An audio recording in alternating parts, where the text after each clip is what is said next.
Well. Hello everybody, how is everyone doing? Let me just check if the volume is okay, and then we will be starting.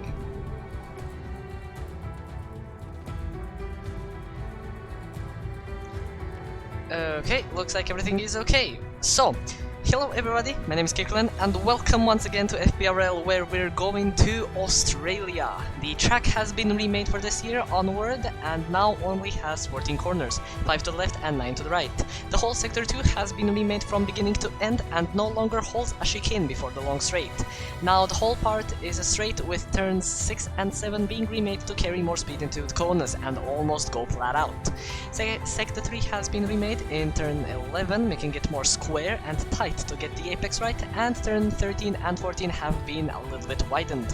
The turns 3 and 4 have also been a little bit extended.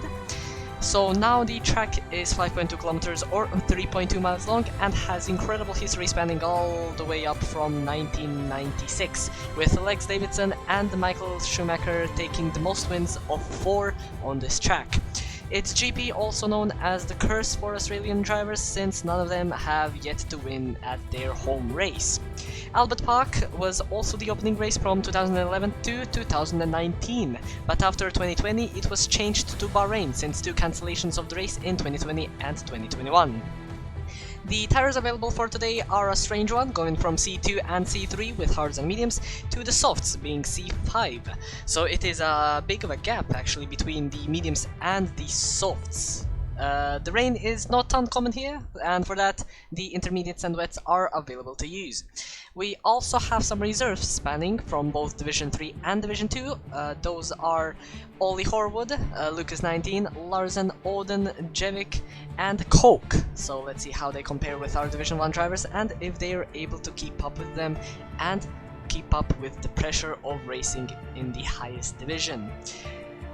Now, before we go into the lobby, thank you, Cuervoa. I'm sorry if I'm pronouncing that wrong. Thank you for the follow. We really appreciate it. We really do appreciate it. And we are going into the lobby right now. So, you can also tell me in chat if everything is okay, if the volume is okay, if I need to bump up my volume maybe, or the game's volume, and I can just sort things out before we enter the race. But I think everything should be okay from what I've seen so far, so I don't think we're gonna have any problems, or at least I hope we're not gonna have any problems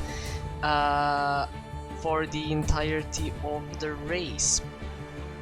So yeah, like I said, we are going to Australia. We are gonna have a full set of a full grid of drivers, so we are gonna have 20 out of 20, so full qualifying is gonna be mandatory. If you are new to Formula 1 or new to this stream or new to the game, how full qualifying works is that we have 3 qualifying sessions, Q1, Q2 and Q3. In Q1 the bottom 5 drivers get eliminated and don't proceed to Q2, so then in qualifying 2 you have 15 drivers. In Q2 it's the same thing, the bottom 5 get eliminated and then you go into Q3, and then the top 10 drivers in Q3 set the fastest lap time to set the final 10 positions of the grid, and that is going to be where our drivers are gonna be starting at. In previous years you would actually have qualifying actually set what tire strategy is gonna be suited to you. So from last year and before, you had, if you went into Q2 and you put the fastest lap time, let's say on mediums, and you went into Q3, you should start on those mediums. But if you're still below the top 10, you can start on whatever tire you want. In this year and onwards, you actually have a free choice of tires. So before the start of the race, you can choose whatever tire you wanna choose to start on. You can put softs on, you can put mediums on, and even hards on. I don't know if you can do intermediates and wets, but I think that also might be a possibility. But yeah, I would not really advise that you use intermediates if it's dry. It's not difficult to drive on them, but it's just gonna be really slow. But we have a 50% race for Australia, like always. The rules are also on regular. This was the race that I was saying in the last 2 streams. which is the only track that I would actually drive on regular, because there is a little bit of a glitch around Australia at turn 4. So if you track extend in turn 4, you get multiple penalties being awarded to your name. So for example, I did a career mode race in Australia, and the AI pushed me a little bit wide into turn 4, and I got 14 warnings by going just a little bit wide at that part of the corner. So Australia is, for me, the mandatory race to be on regular rules, so they are still gonna be here, like the previous 2 races. Hello PW Jones, I don't know if you're racing today, but if you're not, I really do hope that you're gonna enjoy the stream and the commentary.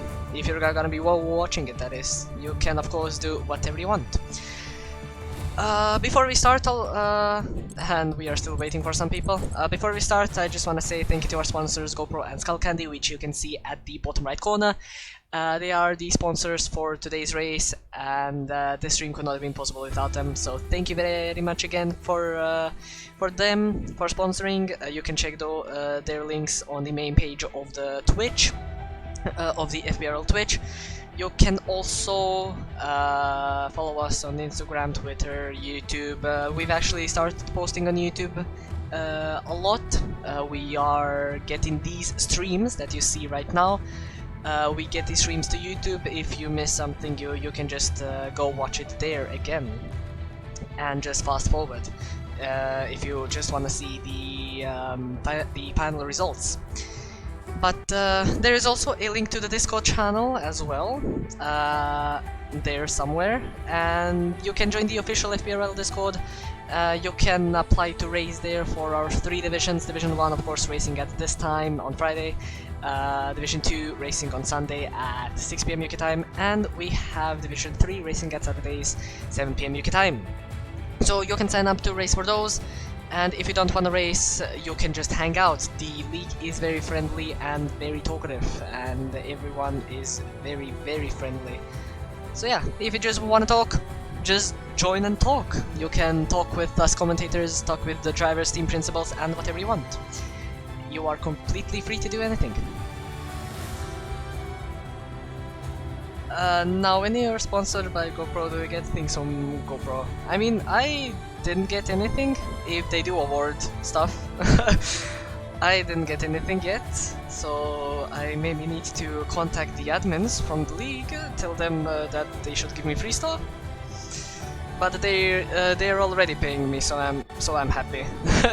I'm happy with whatever. Even if I'm not getting free stuff, I'm earning it by commentaries, and then I can buy some stuff from GoPro. But I do think that you get like a discount, maybe a 10 or 20% discount if you join by our links. I don't know. I'm gonna be honest, I don't know how it works, but it works. It works, I don't know. But yeah, we are just waiting for people to join, and then we are gonna go ahead to the qualifying. Oh my god. So, you might wanna grab some popcorn, maybe grab something to drink, because this is gonna be a long one. We are gonna be here for around 2 hours, up until 9 PM UK time, so grab some snacks, grab something to drink, because you're probably gonna need it. I would really advise. I cannot do that, unfortunately. I cannot have snacks because I cannot commentate then. The only thing is that I have water here, so I am gonna be taking like a 10-second break after a few moments just to drink water and calm myself down if I'm not gonna be able to talk. But yeah, I don't know what we're waiting on, in my opinion. Yeah. Let's talk about some reserves. Ollie Horwood driving for McLaren, his own team for today. Let's see how he does. I think he already is or has raced before. We also have, I think, Larsen is also one of the reserves. If you watched any of the Division 2 and Division 3 races, you know that Larsen is one of the fastest people here. He really knows how to deliver, even though he had incredible bad luck with the safety car glitch in Division 2. in Saudi Arabia. But he is one of the fastest drivers here, so he is gonna be probably at the top today. Then we have Odin, a Division 2 driver for AlphaTauri, also a pretty fast driver. Let's see how he's gonna be able to do. Jevik, also a Division 2 driver, and we have some other people, but I'm gonna be honest, I forgot who's actually a reserve.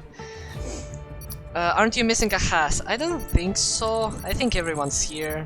Yeah, everyone's here. We're just waiting for everyone to ready up, which they are right now. And there you go. Okay, so we are gonna head to the qualifying session. The Australian Grand Prix layout has been remodeled, like I said in the beginning of the stream. Now it's way more flowy, but also pretty easy to lose the car at the final 2 corners, because if you go up, if you go down your throttle a bit too much, you can actually just lose the back end. And just slide out. All, of course, depends on what setup you have. If you have a little bit more rear wing than front wing, then it might stable that, or if you maybe lower the tire pressures of the front tires, maybe that also could balance it, so you don't spin as easily. But this is not that difficult of a track like it was in previous years. It's way more fast. I think like the average speed is around 240, 230, I don't know. But it is a really fast track, and it's a really fun one, with 3 DRS zones on the start finish straight, the straight right before turn 2, and the straight right before turn 10. The very difficult turn 9 and 10 chicane. Someone is running 0-0 wings. I mean... I was actually hoping that someone, or not hoping, I was actually like predicting that someone could use a 0-0 wing, because you don't really lose too much time by running 0-0 wings. The ground effect cars in this season are so powerful that you can run like 0-0 wings everywhere if you really wanted to, because the ground effect is just gonna secure that you're gonna make the corner very efficiently. And that's why you see some people in Belgium actually running 0-0 wings, and if I heard correctly, like that's the best setup in Belgium, because it's just way too OP. Around the tracks that have long straights, because you're just gonna gain everything in the straights, and you're not even gonna lose too much time in the corners. You're gonna lose like, I don't know, I think around Belgium you lose around a second in the corners, but you gain like 2 seconds on the straights. In Australia, I don't think you're gonna lose too much time. The only problem is gonna be the fast corners, because if you don't have too much downforce, then you're probably gonna run wide and probably invalidate. So maybe try running a little wings, like I don't know, 6-4 wings. I think the optimal setup on this track is like 22-18, something like that.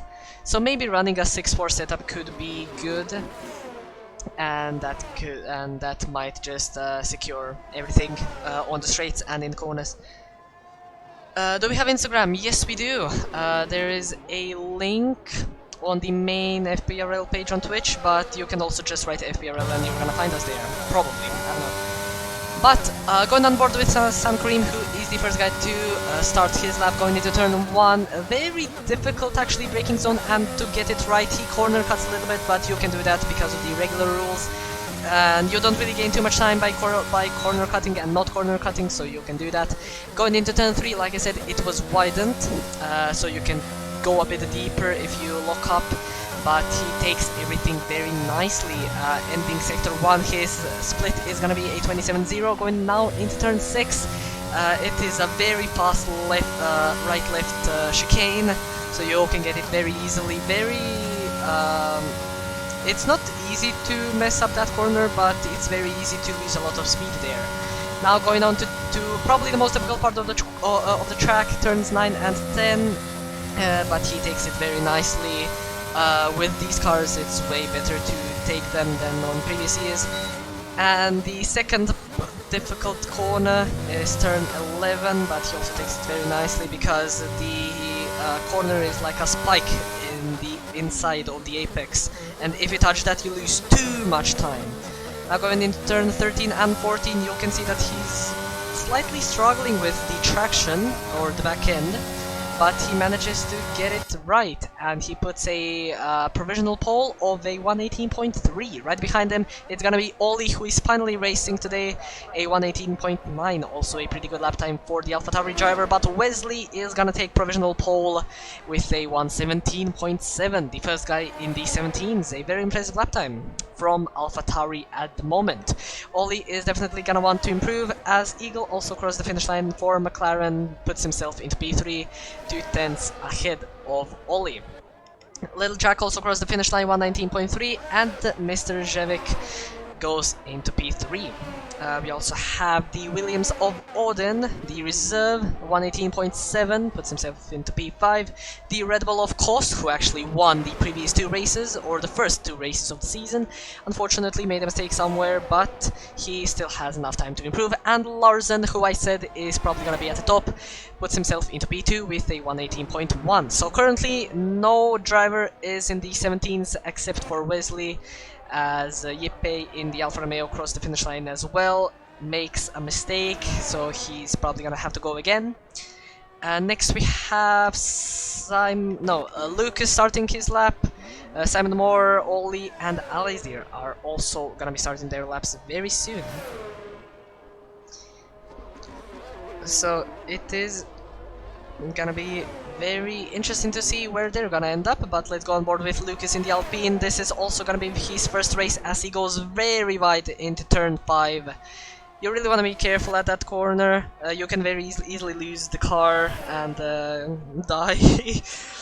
I don't know how else to say it, but yeah, you can die very easily at that part if you touch the inside curb and don't lift off a little bit, and if you do touch it and you don't lift off, your car is just gonna go flying into the wall, and you saw that he went really wide to try and maintain his car to be as stable as possible. As Kos takes the pole position, or provisional pole actually, with a 117.6, already showing that he is maintaining the pace from the last two races, as well as Yippei going to P3, only 3/10 off of course, so he might also have a opportunity to have a good result today. He had some bad luck last time in Jeddah in Division 1, unfortunately being involved in many incidents, but let's see if his luck is gonna turn around for today, and if he is gonna score the first points for Alfa Romeo.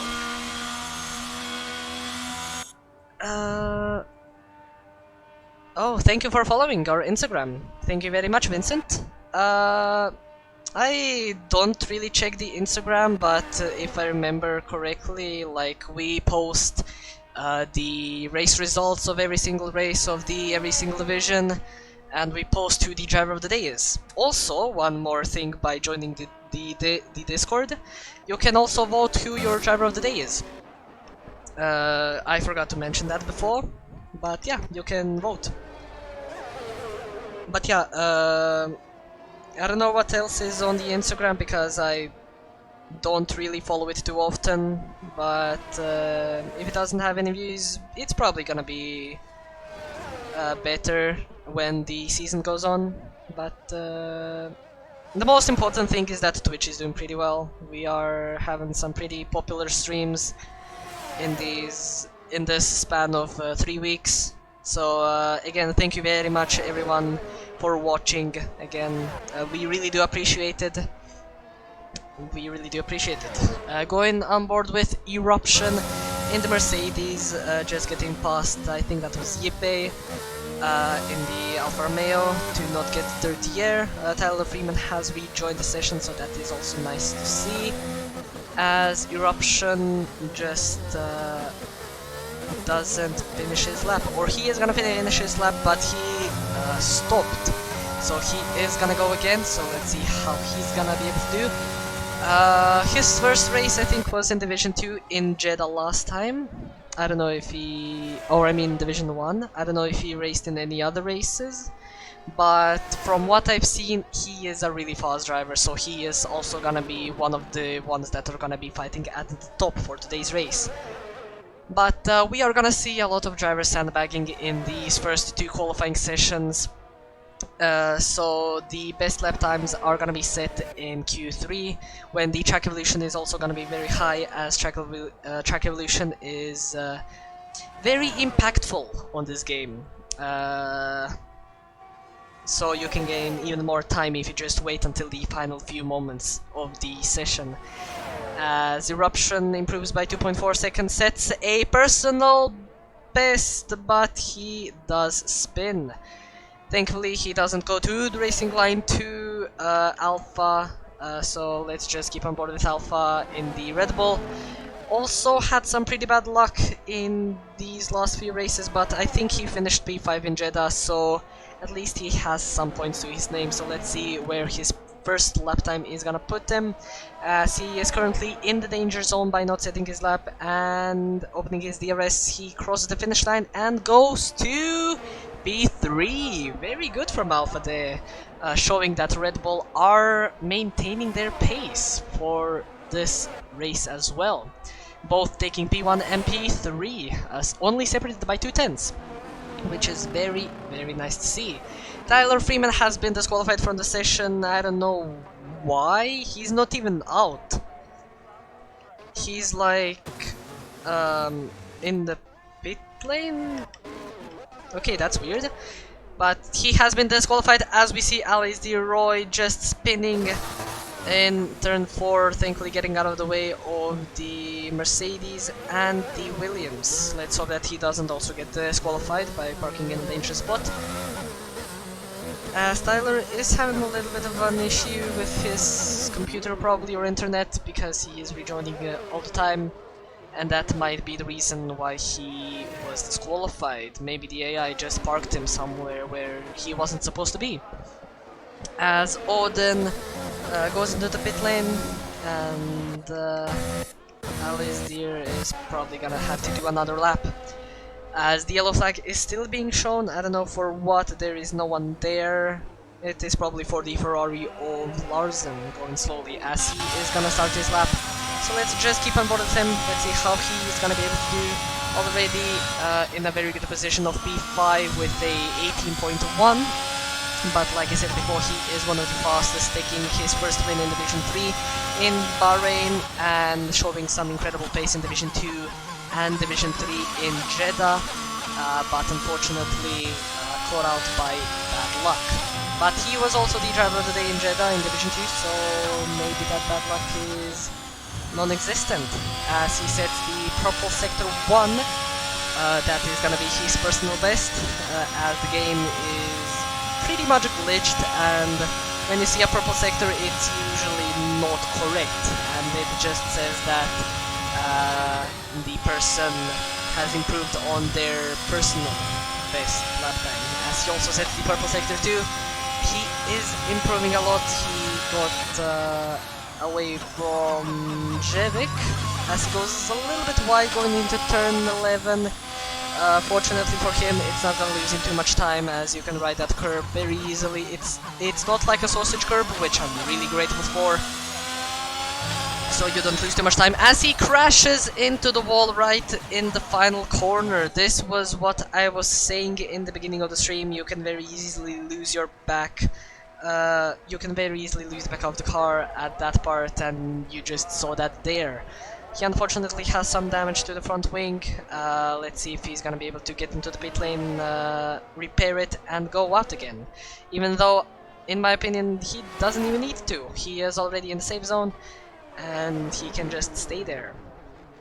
As Ganymede in the Williams has put a lap time of a 1:17.7, puts himself into P3, and it is already showing a very exciting qualifying 1 session, as the top 5 are only separated by 3/10, or 2.5 to be exact. And that just shows that we're gonna have an incredible battle happening for the lead, and presumably for the podium positions as well. And I'm gonna be honest, I cannot wait for that. So currently we have like half of the grid getting out on track. currently in danger zone: Alizir, Eruption, Lucas, and Adam. Tyler unfortunately getting that disqualification, so they are probably gonna have to be hoping to set lap time as soon as they possibly can, because there is only 4.5 minutes remaining in the session, and by this time you can only do 2 more runs. 2 or 3 more runs, actually. So they have to do this as soon as possible, and we also see that the grid is very close, so we are probably gonna see the bottom 10 drivers also getting out to try and secure their positions. As we are currently aboard with Ollie Horwood in the McLaren, so let's see how he's gonna be able to do going now into turn 12. A very good exit for the McLaren. Turn 13 and 14, you want to take it very easily, not lose it like Larsen did last lap, and he takes it very nicely. He is gonna cross the finish line, go into P6, nearly in the 17th, overtakes Larsen in P7, so that is a very good showing for Ollie. Let's see if he can continue with that pace going into Q2, because that place is probably gonna be safe to go ahead.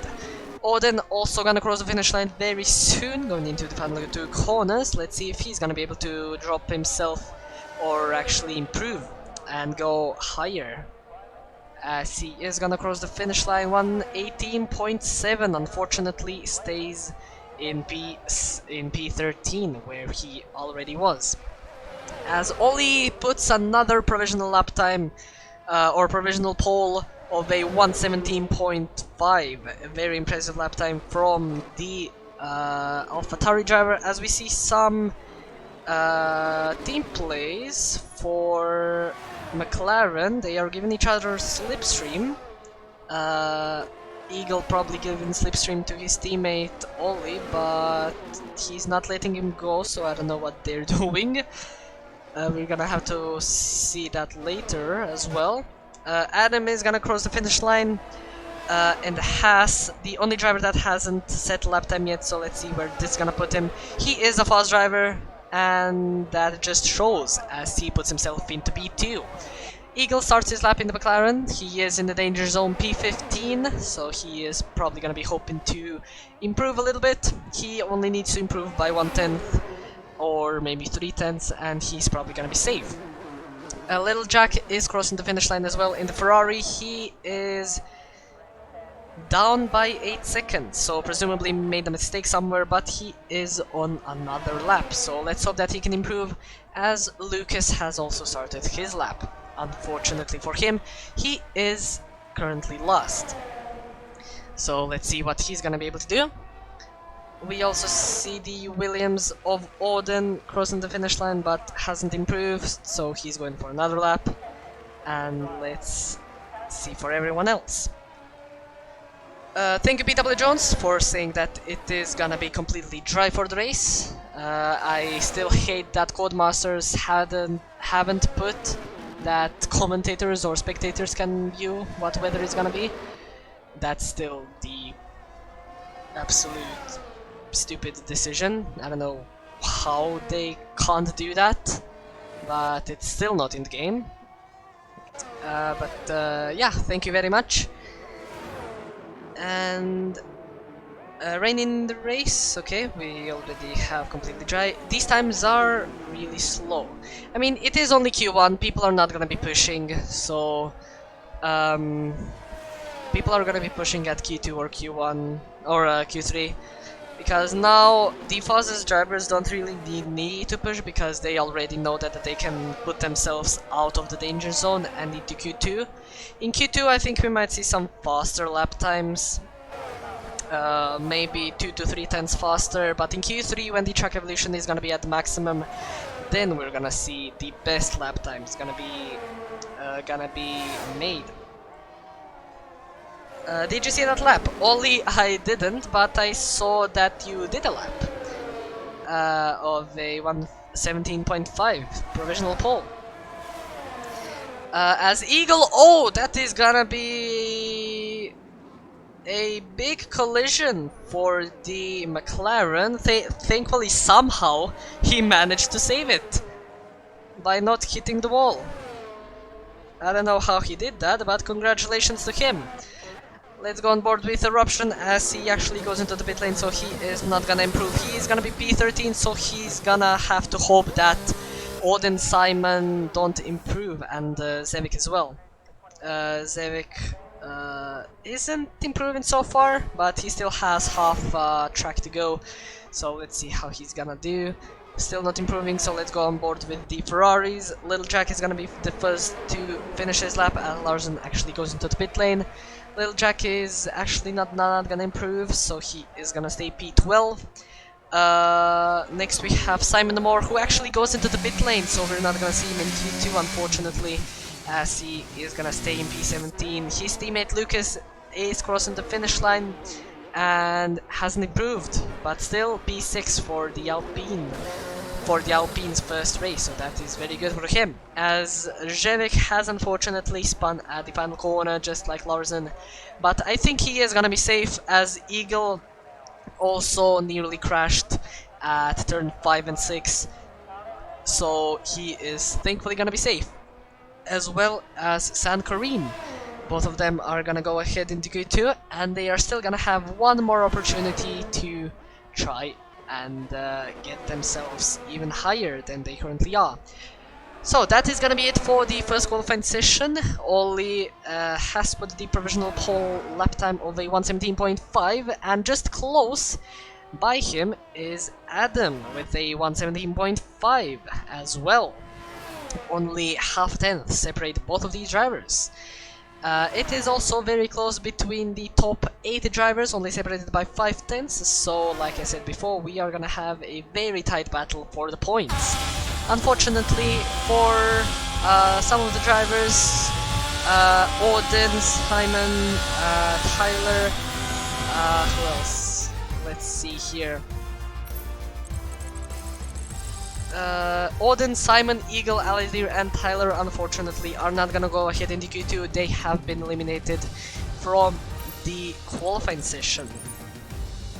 So they are unfortunately gonna have to wait half an hour until the rest of the 2 qualifying sessions are gonna be done, which are 3 minutes shorter, both of them. So Q2 is gonna be 15 minutes, Q3 is gonna be 12.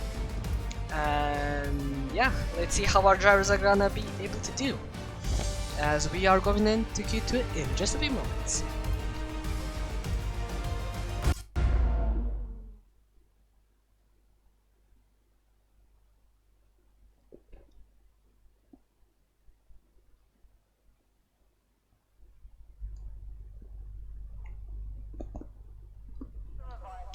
And there we go, we are into Q2. So let's see if the drivers can match their best lap times that they put in Q1, or are they gonna improve, or maybe not improve. We are all gonna see that in these next 15 minutes of the qualifying session, and the first guy to go out is gonna be probably one of the Alpines, and it is gonna be Lucas, the only Alpine in Q2, and he is gonna be the first guy to settle lap time. Like I said before, this is his first race as a reserve, and probably the first race in the FPRL overall, because I haven't seen him yet. But currently already showing some pretty okay pace, as he put himself into P8 in Q1. So he does have the pace to be in the points, but it is all gonna be if he is gonna be able to actually retain his pace in this qualifying session as well. There is a big gap behind them, as Kos and Alpha are also out with, I think that is Zevik? Oh, that's Ipe. As Ipe is also out behind, but we are gonna go on board with Lucas, who is gonna be the first guy to set lap time. We're gonna go on board with him as he will cross the finish line, or cross the start line, and yeah, let's see how he's gonna be able to do. So Kos has won the previous 2 races of Division 1, he has won the Bahrain and Jeddah Grand Prix, so he is currently leading in the Drivers' Championship, and I think Alpha might be leading as well in the Constructors, so they are gonna have to hope to retain that base that they had in Australia as well. But enough about that. Lucas has started his lap. Let's see what he's gonna be able to do. Going into turn 1, takes a very nice line as he slides out a little bit going into turn 1, or the exit of turn 1 actually. But thankfully manages to keep the car in line as he locks up a little bit into turn 3, but still doesn't lose too much time. And turn 4 also nearly loses the car. Thankfully manages to keep it. Going pretty wide and not touching the inside curb into turn 5, getting him a lot of straight line speed for this part. And let's see what straight line speed he's gonna have. The DRS detection point is right in the middle of the straight at the end of sector 2, which his split is gonna be a 44.8, a pretty good for the Alpine as he corner cuts a lot of turn 10. But still, I think that's just gonna gain him a lot of time. Now for one of the most difficult parts of the track, turn 11, he takes it very nicely, doesn't even lock up. You can see that he has experience on this track. He is doing very well so far as he makes a little bit of a lock up going into turn 13, but still going very well as he nearly loses the car in the final corner like Larsen. But it is all gonna be a clean lap for a 118.5. Probably the slowest lap time so far that he did today, but still not too bad, as Kos just beats the best lap time from Q1 by 4/10, a 117.1 for the Red Bull driver, again showing that he has incredible pace this season. And with that Red Bull car, he's just probably gonna dominate today as well. Yippei isn't even close, he's 5/10 off of Kos, so I don't think he's gonna be able to challenge for that. But he maybe made a mistake somewhere, so we're all gonna have to wait and see until the final few minutes of the session. Alpha, the other Red Bull, has put himself into P3, unfortunately not in the 17s, but still a very good below 18.0. As well as Jevik also put himself very close to Alpha, and Ollie as well. These three drivers are within a 10th, which is very nice to see. PW Jones is currently on a out lap, so we're gonna see how he's gonna be able to do as everyone has finished their laps, but I think San Kareem is going for another one. The Mercedes driver, as he made a mistake somewhere on the previous lap, already improved by 2.5 seconds. But there is a couple of yellow flags in sector 3 for the McLaren and Mercedes. I don't know why. Maybe they ran out of fuel, but I don't know how much fuel you can actually get into the car in qualifying. I probably should have checked that. But thankfully, Ollie has moved away from the racing line to not give dirty air to San Kareem, or to not invalidate his lap. As he goes into the final corner, goes a little bit wide, but still gets a very nice exit, and his lap time is gonna be a 1:18.0. Again, another driver in the zeros. We already have four drivers within a 10th. So yeah, I think the podium battle, or the points battle at least, is gonna be a very exciting one. So if you're new to Formula 1, and if you don't know how points are awarded, you get points from P1 to P10, and it goes as follows: 25, 18, 15, 12, 10, 8, 6, 4, 2, and 1. You also get an additional point for the fastest lap of the race, but only if you're in the top 10. So if you have a big enough of a gap to maybe pit for softs at the end of the race, you're gonna be at the lowest fuel, and you're gonna have softs, and you can just try and push with that fastest lap, and you're just gonna get an additional point added to your driver standings and the constructor standings. So I think it mostly is gonna be beneficial, but it's only gonna be if you have the big enough of a gap between yourself and the rival that is gonna be behind you. Or maybe if you're maybe if you're gaining time to your rival ahead of you, then it probably isn't a good strategy to pit. Also, speaking of strategies, I actually haven't talked about them. Soft medium, or medium soft, really easy to do here. The mediums should be around lap 21 or 22, and then you can just bid for softs to the end. The mediums would be around 70% lap worn, but you don't really lose too much time on the worn mediums, because as the tire wear is getting higher, your fuel is getting lower, so it basically balances it out. So you're basically gonna be around 4 to 5 tenths behind your personal lap time, so you're not gonna lose too much time. The only time that you're gonna lose is to the drivers that are gonna do a different strategy, which is probably gonna be a mediums to hard or a hard to medium, which is also a pretty good strategy, but I don't know which one is better, if a medium soft is better or a medium hard is better. That is what we're gonna see in today's race, and I cannot wait for it. As we see, both of the Ferraris currently on a out lap, or on a fast lap, as well as Wesley and Ganymede. Lil Jack is gonna be the first guy of these 4 drivers to set a lap, as Adam also starts his flying lap.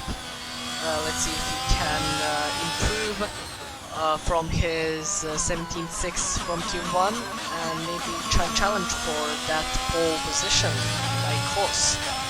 As Lil Jack is gonna cross the finish line, and it is gonna be only a 118.4, puts him in P9, so currently out of the danger zone, but presumably not by long, as Wesley manages to put himself into P3 with a 17.9. Larsen is gonna cross the finish line, the other Ferrari driver, a 17.3, 2 tenths off of the pole time, of course. So I think he does have pace to maybe challenge for that into Q3. But of course we're gonna have to wait and see. Ganymede also crossed the finish line, almost the exact lap time as Larsen puts himself into P2. You can also see here Ganymede, Larsen and Lucas as well within a 10th, which is also very nice to see. Adam is also gonna cross the finish line for Haas. Let's see if he's maybe gonna be within the 10th, and he is gonna be P5, a 117.4 for the Haas driver. So the top 5 currently separated by 3 tenths, and currently in the danger zone are Ollie, Eruption, PW Jones, Little Jack and Ollie Horwood for McLaren. All of these drivers are going to be hoping that they can improve, and if Ollie can only improve by 1/10, he is already going to be P8. So it's all going to be a matter of time, as there is still 5 minutes left until the end of the session, so the track evolution is still going to be a little bit higher if the drivers wait just a little bit more. As yeah, everyone goes into the pit lane, so it is presumably gonna be those final few laps until we see drivers going out. Yeah, these guys are very quick, and it's also very nice to see that they are very close as well. So I think we are gonna have a pretty tight battle for the win, the podium, the points. It's gonna be incredible to watch, in my opinion. Maybe even better in Jeddah, but Jeddah was like another race on its own. It was, oh, if you haven't seen Jeddah, you should. Jeddah was incredible to watch and to commentate on. If I done my perfect push lap, I would be P7. Wait, you're actually in the lobby. Can you tell me which driver are you?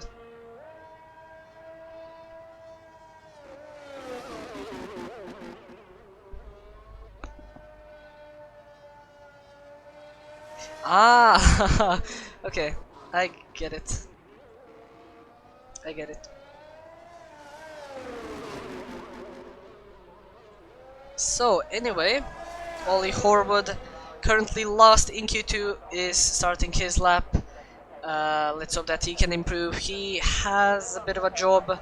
He needs to improve 6 tenths if he wants to get himself out of the danger zone, which is gonna be a very hard job. So presumably maybe just getting to P12 or P13 is gonna be enough for the McLaren driver.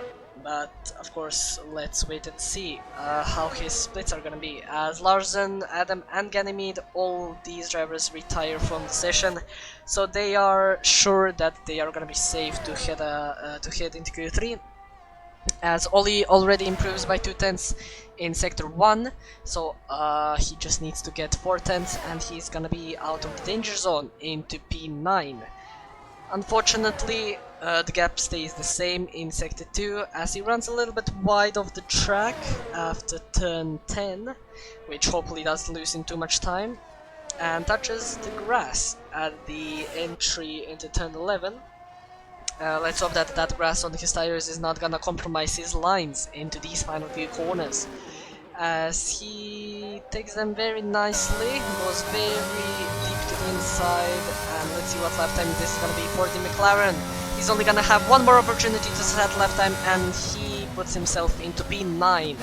Unfortunately for him, 10 thousandths of a second behind Wesley in P8, so there is still a big chance for everyone behind him to improve, and he might be out if he cannot do another lap. San Kareem also is on a lap currently, but Oli is gonna be the first guy to cross the finish line who is in the danger zone. He is gonna be a 117.3, puts himself into P5. That is surely gonna be safe for the Alpha Tauri. Next is gonna be his teammate, who is also gonna cross the finish line, puts himself into P8 with a 4/10 improvement. So he is probably also gonna be safe. As we see San Kareem unfortunately hitting the wall, and that is probably gonna be his qualifying over, as he is P11 and he will have no time to get into the pit lane and actually fix that front wing. So unfortunately we're not gonna see him in the Q3, so that is very unfortunate for the Mercedes. Alpha in the Red Bull has started his lap as well, but let's go and work with PW Jones, who is going to be the next to cross the finish line, up by 1/10. Unfortunately, that's not going to bump him up too high, so it's all going to be in this final corner to gain all the time that he has to get to put himself in Q3, and he just barely does, puts himself into P10, so currently out of the danger zone, but still he has Oli, who is not improving, so he's also not gonna be seen. Oh, I thought that was like checkered flag being waved, and that's why I was saying like we're not gonna see Oli, but it's still not being waved. It's actually in 10 seconds. But Eruption has been demoted to P15. He is currently last, as Wesley also retires from the qualifying session, so he also thinks that he is gonna be safe. Let's see if Eruption is gonna be able to make anything out of this. He is gonna cross the finish line, a 118.1. Unfortunately for the Mercedes, he is gonna be lost in Q2 and start P15. Alpha is gonna be next to cross the finish line. Is he gonna be able to get himself up the grid a little bit more? No, but he does improve by 1/10, improving his chances of staying out of the danger zone. He still has PW Jones, Oli, San Kareem and Lil Jack to finish their laps, and let's see if some of them are gonna be able to improve. They are all in the danger zone. Unfortunately, PW Jones goes into the pit lane. He's not gonna improve. Oli has crashed. He's also not gonna improve. San Kareem also not gonna improve. And Lil Jack is also not gonna improve. Unfortunate for all of these 4 drivers, but you can't get them all. So Kos again showing that he has dominant pace in that Red Bull, setting the provisional pole lap time of a 117.1, which is incredible. Let's see if he's gonna be the first guy to be in the 16s in Q3, which I hope he is gonna be, because that's just gonna be very incredible to see. As yeah, Ganymede follows him right behind into P2, Larsen as well, P3, like from P2 to P5, all within a 10th. It's just incredible. It is showing that this is gonna be a very close race indeed. But unfortunate for PW Jones, Oli, San Kareem, Little Jack and Eruption, as we are not gonna see them get ahead into Q3. So they are gonna have to wait 12 more minutes. So they can at least think about their strategies and what they want to do in the race. But we're not gonna see them. So the drivers going ahead into Q3 are gonna be Kost, Ganymede, Larsen, Lucas, Ollie, Adam, Jevik, Yipe, Wesley, and Alpha. All of these 10 drivers now have the objective to just push as much as they can and set the fastest lap of the session. Because this is now the final qualifying session that we're heading away into, qualifying 3. And good luck to everyone. Good luck to everyone, and may the best driver get P1. And speaking of pole position, what are your predictions?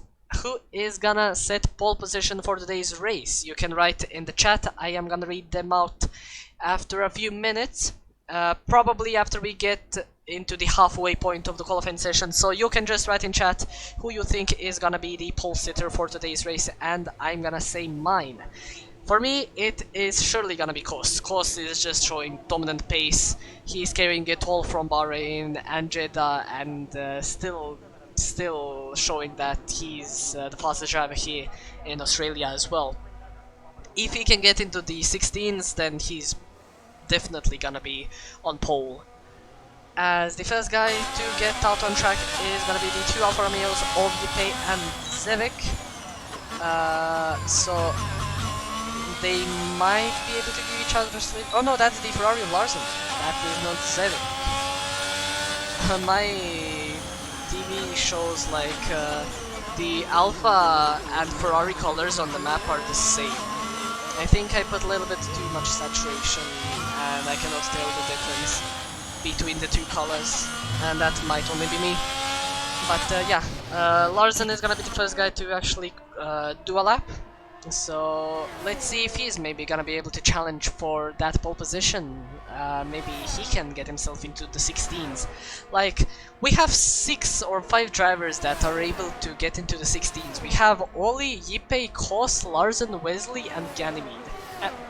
And Adam. And Adam. Don't forget Adam. Like, all of these drivers that I've mentioned, like 7 drivers, like these drivers are incredibly fast. So I think it is gonna be a very close one for today's qualifying session.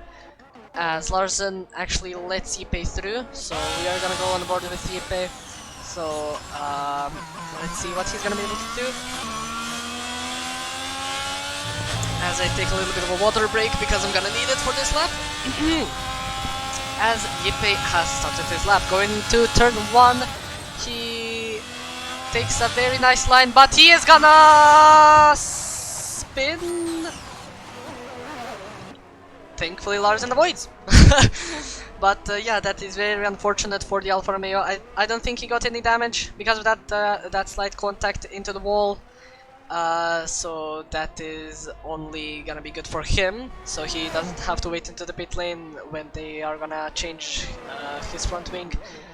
But yeah, very unfortunate for the Alfa Romeo, but he still has 9 minutes to set a lap.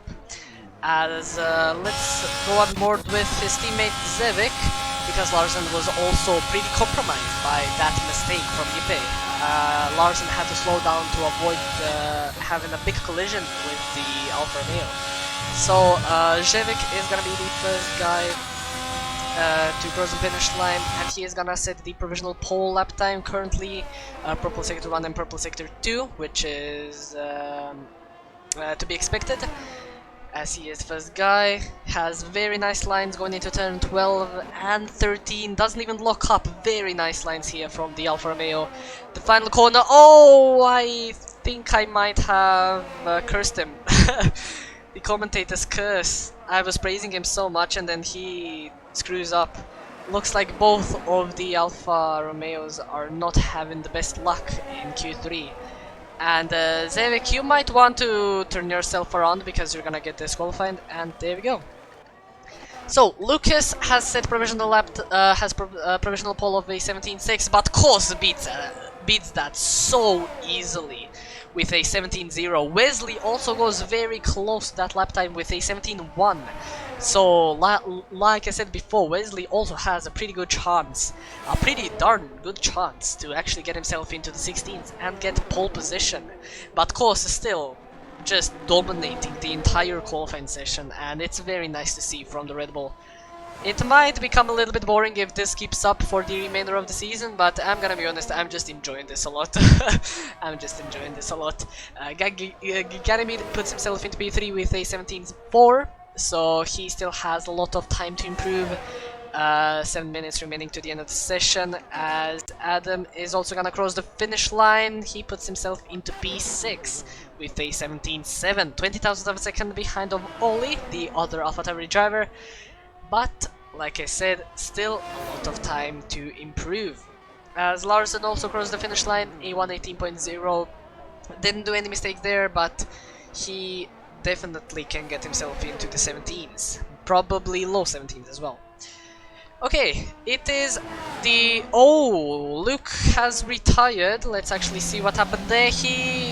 Oh, that's not what you wanna see. Oh, that is a little bit embarrassing from the Alpine driver as he crashes into the pit entry. That is not what you wanna see. That is very unfortunate for the Alpine of Lucas, but good for him, he's still in P4. So he just has to hope that no one is gonna improve, and he's just gonna stay in P4. Okay, it is the halfway point of the qualifying session, so let's read the predictions. That Red Bull Rapid, yes, Skullboy Kos is incredibly rapid. He has taken 2 wins of the last 2 races actually. He took the win in Bahrain and in Saudi Arabia, so let's see if his pace is gonna be able to hold up, and we see it is actually holding up in Australia. So let's see if he can take his 3rd win in a row, as Adam also retires in the pit lane. I'm guessing a 16.9. I think that is also gonna be the fastest lap time, but if any one of you viewers have watched the previous races, there is quite a big difference between improving in the beginning of the session of Q3 and then in the final few stages of the session. We most likely are gonna see like 2 to 3 tenths improvement, and if Kos can improve by 3 tenths, like that's just gonna be an unbelievable lap time from the Red Bull. This is the best commentating I've ever heard in League. Oh, thank you very much, Skullboy. I really do appreciate it. Thank you very much. You're just commentating Sky Sports. Nah, I don't think I'm good for Sky Sports. I'm probably pretty repetitive because I do say some things way too often because I don't really know what really to say. But again, thank you for the compliments. Thank you very much, and I really am glad that you are enjoying the stream and commentary so far. Is Alpha any good? If you're talking about Alfa Romeo, they are pretty okay, but they have been pretty unlucky in these last 2 races. If you look at the lower divisions, it's not the same case. I'm actually driving for Alfa Romeo in Division 2, and I won the Jeddah race last weekend. I won it by a second, so it's not really that unlucky. If you're talking about AlphaTauri is very quick. Like, very quick. Wesley, you can see he's already in P2. Oli, this is actually his first race of the season. He was supposed to race in Bahrain and Jeddah, but he unfortunately had some wheel issues, so he was commentating alongside me. He's also pretty fast, but he's probably gonna have to get used to how the cars handle again. But you can see that he's doing a pretty good job already, putting himself into P6.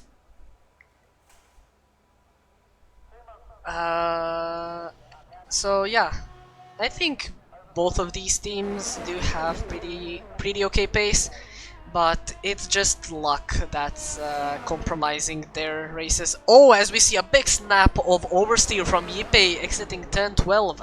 Thankfully he managed to save that, and he is gonna go into the pit lane. Thankfully for him, he just has enough time to get into the pit lane, change tires, put as low fuel as he possibly can, and just get out. He is gonna have just enough time. As we see a lot of people going on their outlaps, and unfortunately for Yipe, his pit crew is just being lazy. They're not even getting his car into the box, which you have to do if you want to change tires, which is very, very stupid. Because I think that they could put a option that you can just change the tires like a pit stop, like we see in real life. Like you put a little bit more fuel, go into the box, the pit crew changes your tires very quickly, like it is a race, and then you go out straight away. Like we see that in real life. Why can't we see that in the game as well? I don't know. It's the same thing with the weather reports, which us spectators cannot see. So Codemaster is probably just being lazy and getting us F1 life, which is so... I mean, it's good, but it's so unnecessary, and it doesn't do anything. It doesn't do anything. But we're on board with Larsen, who unfortunately had to withdraw his lap. I don't know why. Maybe he was getting a little bit caught by the AlphaTauri right in front of him of Oli. Maybe he was caught out by that. But he is gonna do another lap, so let's see what he's gonna be able to do. But let's go on board with our current pole sitter, of course. Let's see how he's gonna be able to do in the Red Bull. As he now goes into turn 3, goes as wide as possible, locks up a little bit going into the entry of the corner following the apex, but still gets a very nice line going into turn 4. This is just very nice to watch here. And he is gonna improve by 1/10 if he manages to keep this up. This is already gonna be in 16s. Gets a very nice line into turn 6, which is gonna bring him as much speed as possible going into this straight. If he has a little bit lower downforce, he can maybe get into 320 kilometers an hour, but unfortunately he doesn't get that.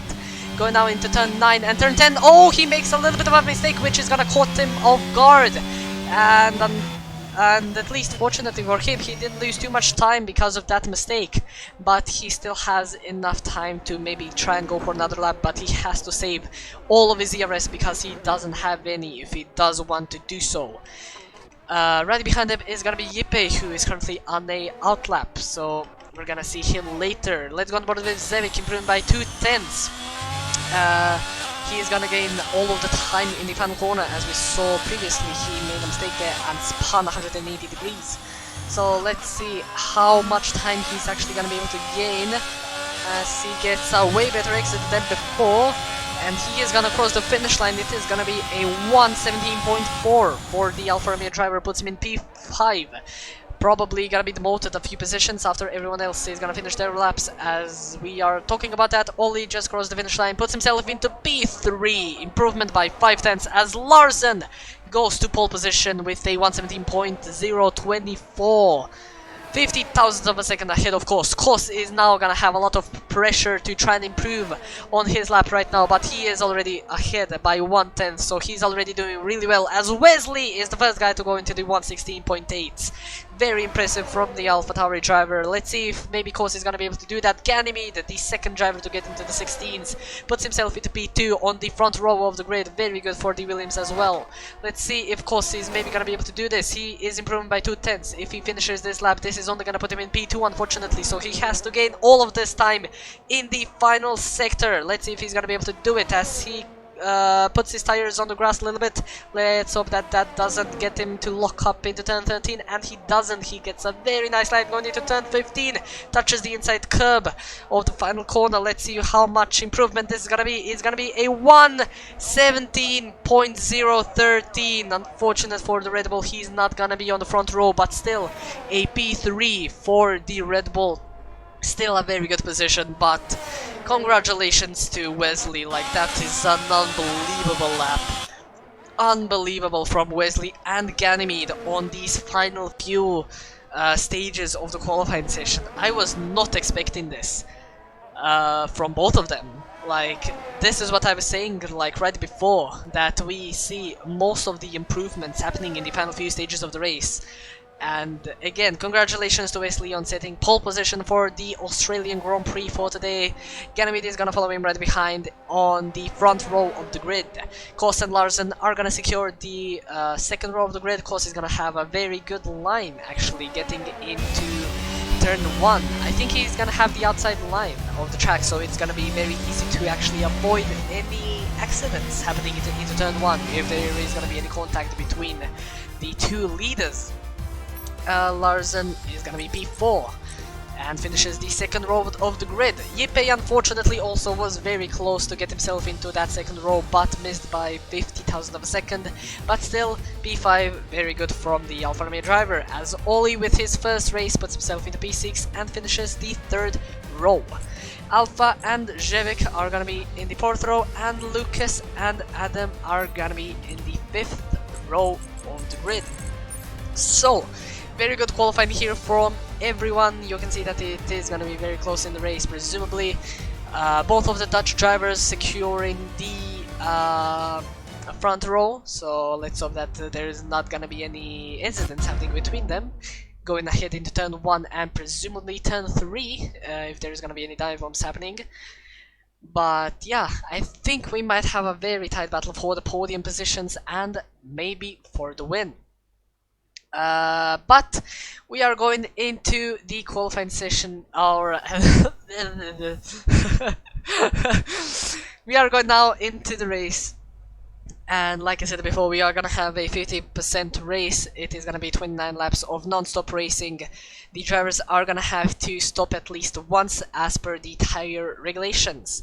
You have to use at least mediums, hards and softs at least once in the race. And then switch to other tire that you didn't use.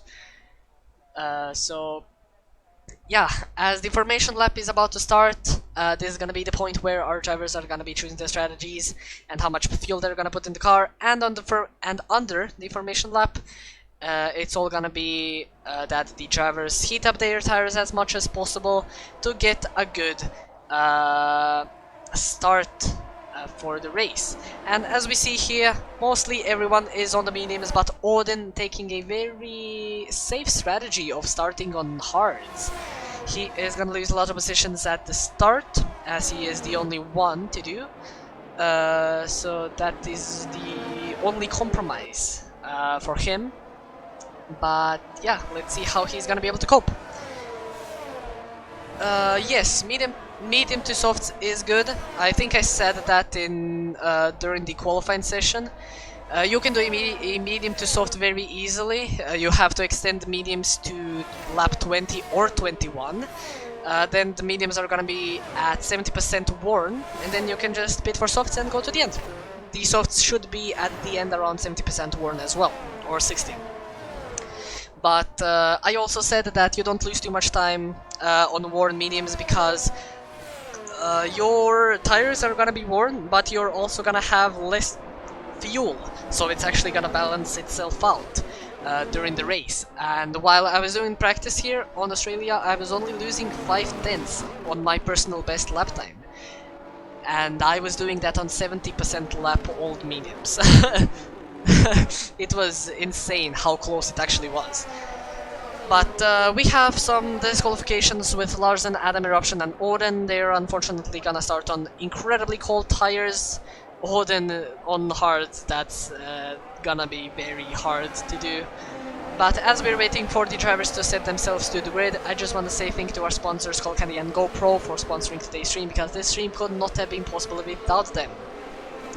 Also, thank you everybody who is tuning in for today's race and the commentary. I really do hope that you are enjoying it so far, and I really do hope that you are gonna enjoy the next 29 laps that we are gonna see from the Australian Grand Prix. And with that being said, we are just waiting for Tyler Freeman to set himself up to the grid, and he's gonna be the final guy. And there we go, we are starting. We have 3, 4 and 5 red lights, And it's a long call up as always, but we are underway for the Australian Grand Prix. Looks like everyone has got a pretty good start, as we already have a Haas sidewise. It is going to be Adam and the Williams, but looks like Wesley has taken a pretty nice line going into turn 1. The course has already improved 1 position, going from P3 to P2, as we have a big crash right behind with the Ferrari and the Alfa Romeo of Zevik and Larsen. Unfortunate for them, they're probably going to have a little bit of a damage added to their front wing. Thankfully for them, it's not going to impact their race too much, as Adam has been disqualified from the race for parking in a dangerous position, as he didn't even go away from the start line. But still, this fight for the lead is still happening. They are only separated by 5/10. DRS is going to be open on lap 3, so they just have to keep themselves within the 1 second if they want to maybe challenge. So if you don't know how DRS works if you are within 1 second of the car ahead before the DRS zone and at the detection point, you are going to be able to open the rear wing of your car, which is going to reduce the amount of drag your car is producing, and you are going to gain around 15 to 20 kilometers an hour on the straights. And I think that's around 10 miles an hour, but I don't know miles, unfortunately. I'm sorry for British people who are watching. I don't do miles. I'm very sorry. But yeah, Ganymede gaining a lot of time on course, as course is making a little bit mistakes at every single corner, but Wesley just getting himself out, as we have a virtual safety car, I think. Yeah, it is a virtual safety car. So we already have the first virtual safety car, and we have a lot of people going into the pit lane with Tyler, Jevik, Ollie, Eagle, Little Jack, and that's it. They were all involved in the first lap incident. First we had the Ferrari and Haas right before the start of the race, and then into turn 1 we had Larsen and Jevik, unfortunately. Already having many incidents in today's race, but we are already having green flags, as we have Eagle unfortunately spinning in turn 2, so struggling with those cold hards as you do. Unfortunate for Eagle, so let's see if he can maybe do something else, as Little Jack just follows him right behind, also spins at the exact same part. But yeah, this lead is still happening. We are gonna go into lap 3. DRS is gonna be enabled, like I said, and let's see if Kose is maybe gonna have a better opportunity to challenge for that lead.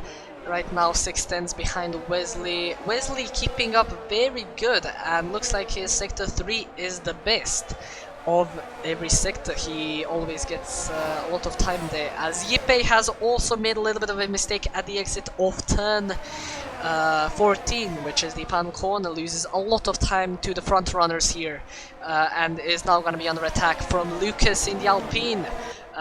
Thankfully Lucas is still not going to have the DRS, but let's see if he's going to maybe try and go around the outside. No, but he is going to try to go for a dive bomb, but unfortunately for Lucas, he's way too far behind to try and make a move, as he loses the back end of the car and has to try and get it back, which loses him 8/10.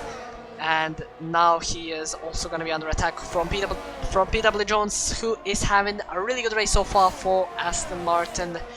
Also showing pretty good pace there, as he has improved 5 positions, but Alice Leroy 12 positions, overtaking Alpha as they go side by side into turn 9 and 10, where you really don't want to go side by side because you're probably gonna die, as we saw in the Breaking Point story mode, as we already have our first retirement, which was not caused by the first lap incident of Lucas, which is very unfortunate indeed. Oh, what are you doing, Odin? Odin, you were nearly going to die by crashing into the Alpine. But he does have a damaged front wing, so he's presumably gonna go into the pit lane, as the full safety car is out. This is gonna be the first safety car of the session, as Wesley is still leading, so he's gonna be leading the safety car. And yeah, like we said, Odin is in the pit lane. No one really going for hards right now, which maybe could be a good strategy for the top 8. You could stop for hards and just go to the end of the race. You don't really have to worry about stopping again, and you just have to avoid incidents going into turn 1. I did that strategy in Jeddah. I pitted on lap 4 when there was a safety car for hards. I overtook 3 cars before the first corner in Jeddah after the safety car restart, and I just went from there, and the hards felt incredible. And that might be a good strategy for anyone who is on mediums right now at this moment. San Karim gets the first penalty of the session with a 5-second time penalty, unfortunately added to his name. Yeah, let's hope that he can get that maybe removed. I don't know, but probably not because it's speeding in the pit lane. But yeah, you can maybe pit for hards, as some people have already done with Oli and San Karim. Go to the end and just try to defend from the runners that are gonna be pitting at the later stages of the race. And easy strategy. The only problem is gonna be if there's gonna be another safety car. Then your strategy is probably gonna be screwed. But I think most of the people are gonna pit on the second safety car, so you will just get many positions. So maybe it would be good. I don't know. But yeah, we are gonna have presumably around 1 or 2 more laps of the safety car. The maximum is around 3 laps. So it's gonna go in next lap for sure, but it's only gonna go in this lap if Eagle is gonna be able to get to this train of cars, which is being led by the safety car and Wesley. But until then, I'm gonna take a little water break.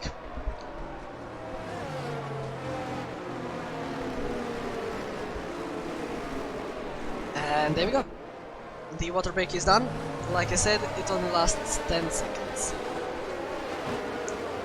But yeah, I actually saw that DHL are doing a like commentator event. Like you submit your commentary or something, and then you might have a chance to get tickets for the pre-season in real F1, and then you commentate a little bit. You talk with the commentators. You commentate over like some of the drivers. Like maybe I could have an opportunity to do that, but I don't think I'm good enough to get into that league of commentators. Because like I said before, I think I'm a bit too repetitive with the topics that I talk about. And yeah, when we have like a situation like this, I don't know like what to usually talk about. That's why I'm just like speaking random stuff like that DHL thing. But yeah, we are gonna have one more lap of the safety car, so it is gonna go in next lap, and let's see if Wesley is gonna be able to retain his lead. You should go for it. I mean, I could try, but I don't think I'm gonna be high. Plus, I don't think my voice is very good for commentaries. I think it's a bit too high and a bit too squeaky. I think that's how you say it in English. Like, it's very... how do you say that?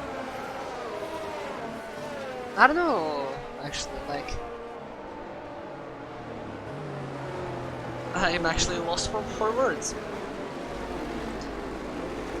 It's like very sharp? I don't know. I don't know. But it's not really good. That's what I'm trying to say. Like, I can probably get some action going here and there, but overall my voice, I don't think it's really that good for overall commentaries. I think it's way too high-pitched. But maybe, I don't know. I can try and then we'll just have to wait and see. And maybe I'm too young. I'm only 16. I don't think I'll be allowed to even do a submission. I haven't even read the rules yet. But yeah, safety car is in this lap, finally! I don't have to talk about random stuff, which I don't know how to talk about. But yeah, safety car is in this lap. This train is being led by Wesley still, so he is gonna bunch the pack up until the safety car is gonna go into the pit box, and then he can start whenever he wants. That's how the safety car works. I think going side by side during the safety car ending procedures, you can actually go side by side. but it is the car behind's fault if he does decide to steer into you. It's the driver behind's responsibility if any incidents happen. But I think we're gonna go underway in just a few moments as the safety car has entered the pit lane. Wesley waiting for the final few moments of the safety car, and still waiting as he goes. That is very late, but he finally does go ahead. He is gonna retain the lead, but Kos and Ganymede still following him right behind very closely, as Ganymede is gonna be under attack of the Alfa Romeo of Yippei, who is trying to go around the outside of the Williams driver, but unfortunately for him, he just had to stay behind and get a little bit patient more to try and overtake him at any other place. As you see, Yippei does have more pace than the Williams, as both of them nearly crash into the same corner. So don't do that. Try to minimize mistakes, because I like to say the race is a marathon, not a sprint, and you just have to maintain your pace, maintain or minimize the mistakes that you're doing, and then just try and push it to the end. You can push a little bit, but not too much to not end your race. Right behind we also have Tyler and Alpha going side by side into turn 11, leaving each other just enough space to try and make a move. And by Tyler actually putting Alpha a little bit wide at the exit of the corner, that actually put Zevek to overtake Alpha as well. So that was one free position for the Alfa Romeo, and you can see that he knows how to capitalize on other people's mistakes, as we have 3 wide going into turn 1 between the AlphaTauri, Mercedes and Red Bull. Thankfully Alpha has backed out of it, but Oli going for the move down the inside of the Mercedes of Eruption and makes the move stick. Very impressive from Oli right there for his first race of the season. Alpha was actually out of the session, as he does a big dive bomb on the Mercedes as they went 3 wide nearly into turn 3, and Odin just track extend everything. I think he has to let Eruption through because of an illegal overtake, but Eruption locks up big time going into turn 6, so he's unfortunately not gonna be able to do anything. But this battle is still gonna be happening. The DRS is gonna be open next lap. Let's see if maybe Eruption is gonna be able to make the move again. Because this is the battle for points. Like I said before, you get awarded points from P1 to P10. And if Eruption can overtake Odin, he is gonna be in the points. Wesley is still leading the race, so nothing is happening there at the moment. And Ganymede, unfortunately, has already been left of the DRS zone, so he's already a second and 2/10 of Kos, and Kos is also very close as well to get out of the DRS by Wesley. As DRS is enabled this lap, like I said before, we have a yellow flag with both Alpha and Simon Moore spinning in... Oh, Alpha spinning into the pit lane and using reset to track. That should be reportable. So any stewards who are watching the stream, you can clip that, and yeah, you can clip that. But yeah, Oli Horwood also trying to make a little bit more gains, as he had a pretty bad start of the race. Thankfully the safety car has managed to keep him in the fight for points. So he is gonna be hoping that he can maintain the space and maybe challenge for that P10 position. He also has already stopped for those hards, so he can definitely go to the end of the race, so he will have to wait and see where he's gonna end up after everyone else is gonna go into the pit lane. But let's see this battle for the leaders. So looks like Wesley is running a little bit of a higher downforce setup, as he is gaining a lot of time in the final 4 corners, as Wesley does set the fastest lap, but Kos beats it instantly by 1/10, a 1:21.0. Like I said, you get the fastest lap point at the end of the race if you finish in the top 10, so you really want to do that if you are capable of doing it. But yeah, Kos nearly getting out of DRS, cause not really having the best race that he probably would have wanted, starting from P3, but still in P2. This is gonna give him 18 points, 19 with his fastest lap. So still pretty good points for the standings, but not what he would have wanted, presumably. Yippe and Ganymede behind, also battling for the podium position. Ganymede already using a lot of his battery to try and keep Yippe behind, but he is gonna be under pressure quite a bit by the Alfa Romeo driver, as right behind we also have the two Aston Martins as well battling for P5. They should try and settle this out as soon as they possibly can, because they are losing a lot of time to Tyler Jevic and Ollie. They are slowly forming a little bit of a Aston Martin train, like in real life. As Kos and Wesley going side by side into turn 1, and Kos has managed to take the lead of the Australian Grand Prix. So already, already it's on the lap 11 and already in the lead. Let's see if Alice Roy is also gonna be able to get his teammate, as he is nearly gonna go for the dive bomb, but he was also under attack from Tyler Freeman right behind him, as he's just right behind the gearbox of the Aston Martin, nearly lose the car at the exit of turn 4. Thankfully manages to keep it in line and not crash it like we saw previously with other people at the exact same corner. As Mr. Zevic and Ollie makes a mistake. He has no front wing, he has a puncture! Ollie has a puncture! Oh, that's interesting.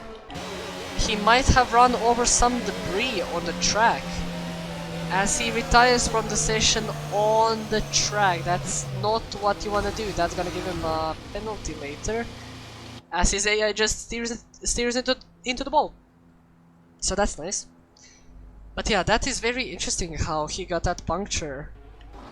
But I don't think he should have retired. I think he should have stayed, because he could have still made a bunch of impacts in the race, because there might have been a safety car. As Wesley has retaken the lead from Kos, and also has DRS for this straight as well, so he can try and extend the gap a little bit more. It automatically reset him. It does do that, but I think that's only like if you're in the middle of the pit entry line and not at the beginning. But I don't know, I'm gonna be honest, I don't know. But yeah, like I said, it will probably be clipped or looked after the race if it was using a reset to track function, or if it was just the game. We should have some stewards watching today's stream, and we actually might have Ollie watching as well. Ollie is a steward as well, but I don't think he's stewards Division 1 because he's racing in it. But yeah, he's probably gonna be watching it as well today. But this battle for P5 is still happening between the two Aston Martins and the Haas of Tyler Freeman. They are really squabbling a lot. Mr. Zevic also closing in to the DRS of the Haas, so that is also very good for him. Alex Leroy also losing a lot of time to his teammate, which probably isn't a good thing for him, because he is gonna be in danger for the Haas, because he's not gonna get any slipstream from his teammate, because if you don't know, slipstream is when you're behind another car during a straight. You also get like reduce the drag, I think, and it just increases your straight line speed. But if you're behind them in the middle of the corner, that is gonna reduce the amount of downforce that you're gonna produce, and that is called the dirty air, and you're gonna be way slower in the corners. And let's see here if Tyler Freeman may go for the move. No, but he gets a very bad entry, but very good exit off of turn 9 and 10. So I think he's gonna be able to make a move right here, as he's using all of his ERS that he has, as LSD Roy breaks so much later than the Haas, like you can just see that Alistair has way more confidence under the brakes behind that Aston Martin. So very good defending from Alistair here, and this battle for leads is still happening with Yipe, Ganymede, Kos and Wesley, all of these 4 drivers in the DRS zone between one another, as we are already on the halfway point of the race. Currently the leader is Wesley, Kos follows him right behind, who is in the DRS zone. He might try to make a move in the next couple of corners. Ganymede is in the final podium position, Yipe follow him right behind, keeping the pressure up for the Williams driver. PW Jones and Alistair Roy, the 2 Aston Martins, running a very impressive race so far, running in P5 and P6, but still they need to pit, so that is gonna put a spanner into the works for their strategy and presumably their final positions. Tyler Freeman also follows them right behind. He also might be able to try and make a move here, as he gets a very nice exit off of turn 10 compared to the Aston Martin, as Alistair is defending the inside line going to the middle of the track, as there was a little lockup by Tyler and Alistair still managing to get P6. This battle between them is just giving PW Jones a very good opportunity to try and move away, as he actually goes into the pit lane. He is doing a medium hard strategy. Now Alistair is gonna be probably overtaken by Tyler, because now Alistair is not gonna get any DRS by his teammates. So on the next DRS straight, not this one, but on the next DRS straight, unfortunately for Alistair, it is gonna be game over. Then it's gonna be all of just keeping close to the Haas driver, as he makes a big mistake coming out of turn 4, and they go side by side. Tyler makes a fantastic move around the outside of turn 5. A brilliant showing there from the Haas driver. As you can see, he capitalizes from any mistake that happens, and was pretty lucky to actually avoid that mistake and to avoid any contacts between himself and Alistair. But now Alistair is gonna have DRS. Let's see if he's maybe gonna be able to retake that position, as he gets a very bad line of turns 9 and 10, so I don't think he's gonna be able to do it. So he's just gonna lose way too much time compared to Haas. And speaking of Tyler, actually he is on 13 lap old hards, so he has already made his pit stop, so he can go to the end of the race if he wants to. And speaking of pit stops, Ganymede is in the pit lane, also switching to hards, as Alistair follows him right behind in P6, and he's presumably also gonna go for hards. And yeah, they both go for hards. There you go. And as they go for hards, Alistair is gonna have a very difficult here position between himself, his teammate and Nolly, but thankfully for him there is a safety car, and this is gonna prove very beneficial for the first 3 drivers of Wesley, Kos and Yipe, because this is gonna give him a free pit stop, so they can maybe go for hards to the end of the race, or maybe put softs if their tire wear is gonna be good. They can just do a free pit stop at this time, Tyler as well, and they're not gonna lose any positions compared to when they would have pitted if there wasn't a safety car. Because if there isn't a safety car, you lose around 22 seconds in your pit stops, but if you pit under the safety car, you only lose 10. So Wesley, Kos and Yipe, if they do pit right now, which they surely are, they are still gonna get ahead of Tyler Freeman, because the gap is 14 seconds. As yeah, all of these 3 drivers going to the pit lane. We also see a bit more people going to the pit lane.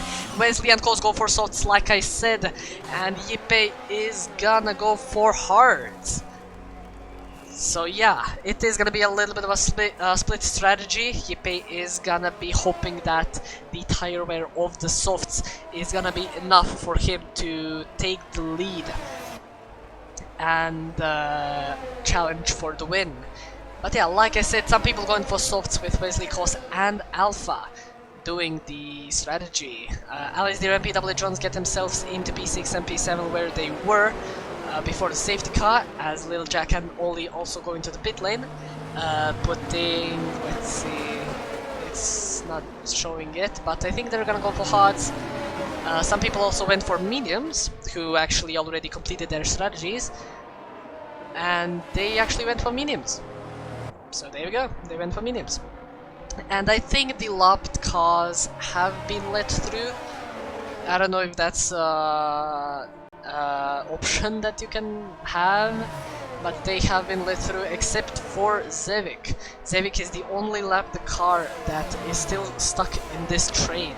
So I really do hope that he's gonna be able to maybe try and get rid of this and maybe try and overtake, so he has another opportunity to try and battle for the points. Because we already have 6 retirements of the race, and it's gonna be a very close battle for the points for V10, especially right now after the safety car. And he still, nah, I actually don't think he needs to box. But it would be better if he boxed. Go for mediums if he has any mediums. And go to gym. But yeah, the safety car is gonna be pretty long. Probably next lap it's gonna go in. So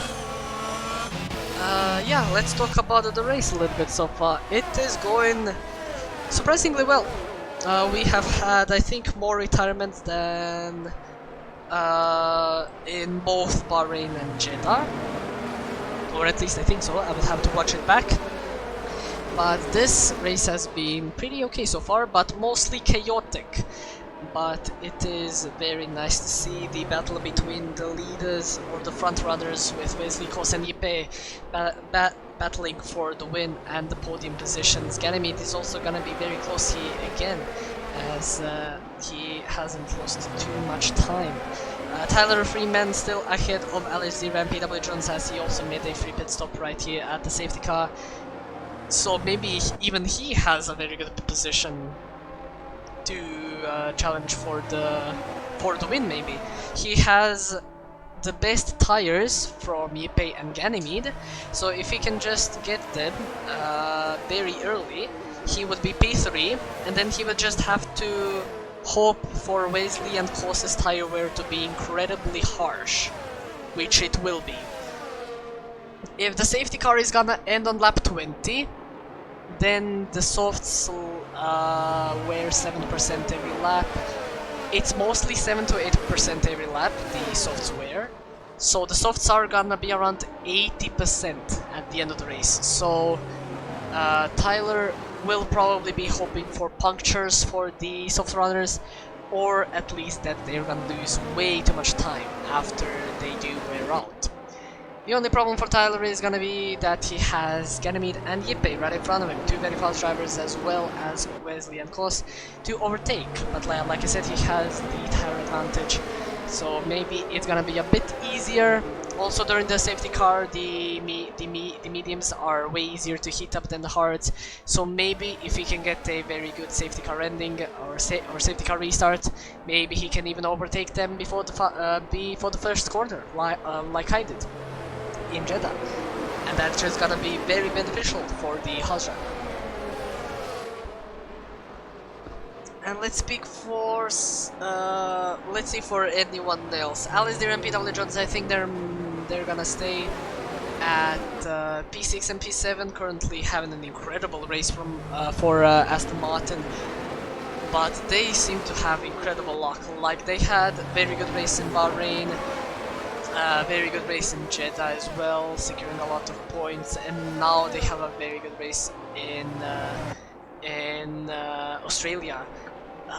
Alice Deer and PW Jones are not that fast, but they are surely really consistent with points scoring. Little Jack, I don't really know what to say from him. Ollie Horwood, I've raced with him 2 times in Division 2. But I also don't have a lot of things to say. Eruption, very fast driver, like, incredibly fast driver, so he's maybe gonna do something as well. Alpha, don't really know what to say. Odin also very fast, but he does have that penalty. San Kareem, he's okay, he's a Division 3 champion, but I don't think he has the Division 1 pace. But maybe he can challenge for points, at least P10, P9 maybe. And then Zevik, we saw that Zevik is really fast, but he's a lap down, so he's not really gonna have almost any opportunities to battle with this pack because he's already gonna have to let everyone through before the first cone. So yeah, very unfortunate for Zevik, but yeah, what can you do? When the game doesn't have a let the lapped cars through function. This game is actually so bad. As Wesley goes underway, again very late for the AlphaTauri driver, he is still in P1. So he is still leading, and let's see how much time they are actually gonna gain compared to the hard runners of Yippee and Ganymede. And let's see if Tyler is also gonna be able to overtake them as soon as possible, already within a 10th and close to the K-box. But currently every driver taking it pretty safely. We're not seeing any battles happening so far between the drivers, so they just probably want to minimize mistakes in these final 9 laps. And if they can do that, they are securing themselves a very good position at the end of the race. So yeah, Tyler Freeman not really getting too much time like I thought he would, but let's see here. He's gonna gain all in the corners, which there aren't a bunch of corners in Australia with the new layout. If it was still the old layout, it would be way different, as Alpha and Odin are battling, as Alpha has managed to get P7 to the Williams driver, so very good move there from the Red Bull. Now he has LSD right in front of him, as BW Jones actually got a very bad safety car restart as he went from P7 to P9. Unfortunate for him, but what can you do? As now Alpha is gonna try and go for the move on LSD, his teammate. Let's see if he's gonna be able to make it stick. He does have those soft tires. LSD is on hards, so I think this move is just waiting to happen. And it might be done in 2 corners from now. As you can see, Alpha just has way more grip than the Aston Martin, and yeah, I think it's gonna be done even here. But I think the best strategy here now for Alpha is to stay only a little bit behind, get DRS for the next straight. But he is gonna go side by side with the Aston Martin. This is not gonna go well, as they still go side by side into turn 9 and turn 10. Somehow they leave each other space, but I think Alpha has to get that place back because he corner cut so much. And I think that that move was made outside the track, but I think that maybe looked at the end of the race, because I do think that was a bit sketchy, but still pretty okay move from the Red Bull. As Wesley is still leading. They have already gained a 5-second gap between themselves and Yippee, so I think it is gonna be a race over for those two. I think they're just gonna pull away and win the race, and Tyler is not really doing anything of those mediums, which is very unfortunate. Regular corner cutting streak. Yes, it is. I already know that. It is on regular because the game is incredibly buggy, and it is gonna award you multiple penalties if you corner cut. Especially at Australia. At Australia, if you go wide at turn 4, you are gonna get 14 warnings by going just a little bit wide. That's how much I got in my career mode and online race. So Australia and every race onwards is gonna go with regular, because the corner cutting rules are way too buggy and you cannot rely on them at all. So it is on regular. I would have preferred strict, but when Codemasters fixes their game, then it's gonna be at strict.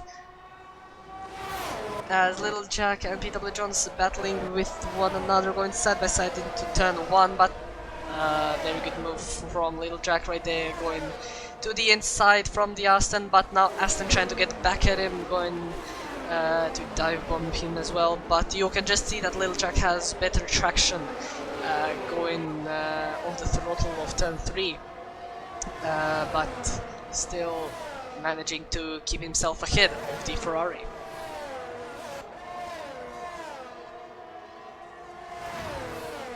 Will track limits be manually sorted? I assume not.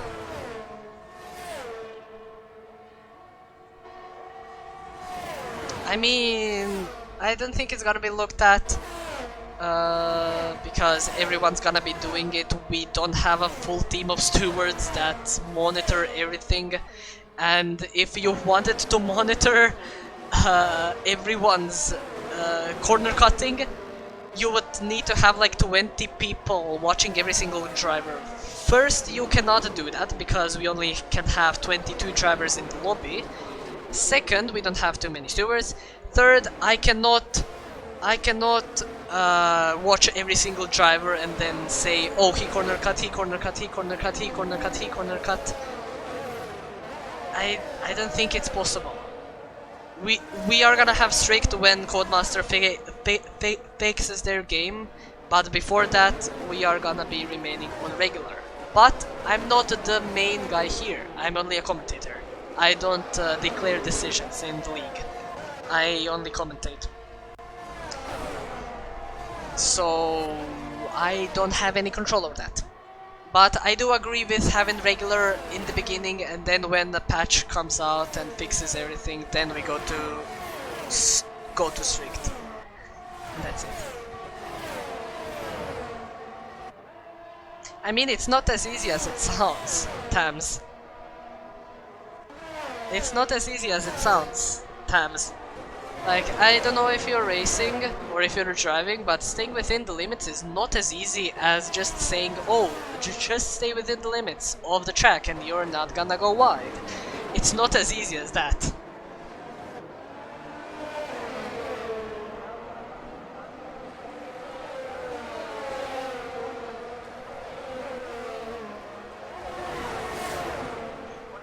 I mean, it may be easy for you, but it's not easy for everyone, because everyone has a different driving style that they have to get used to on every single game and whatnot. And then if you like lock up, then you still go wide, and then like everyone has different driving styles, and not every single racer can just not go wide. But still, I think regular is still okay. It's not great. Like, don't get me wrong, I don't like regular. I like racing on strict because it's fair. But the game is way too buggy. And when the patch comes out, then we're gonna have everything good.